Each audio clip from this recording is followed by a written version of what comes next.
Hi everyone, this is Bharat journey. అందరూ ఎలా ఉన్నారండి? నాకు చాలా ఫీవర్గా ఉంది, అస్సలు వాయిస్ నార్మల్ అవ్వలేదన్నమాట. సో నా హెల్త్ క్యూర్ అయ్యేదాకా నా సబ్స్క్రైబర్స్ కొంచెం బాగా అడ్జస్ట్ అవ్వాల్సి ఉంటుంది. సో ఈరోజు డ్రైవింగ్ క్లాస్ గురించి ఇంకా మొదలెట్టామంటే, ఈరోజు 4th డే డ్రైవింగ్ క్లాసు.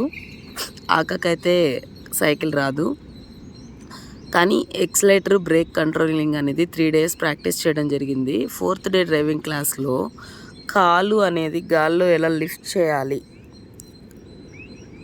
అనేది నేను ట్రైనింగ్ ఇచ్చాను అనమాట. మీరు గమనించినట్లయితే ఒకసారి చూడండి.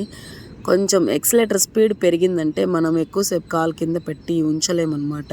మనకే అనిపిస్తుంది కింద తగులుతుంది నేల, ఆ స్పీడ్కి మనం వెళ్ళలేకపోతున్నామని. ఆటోమేటిక్గా మనము కాలు అనేది లిఫ్ట్ చేయగలుగుతాము.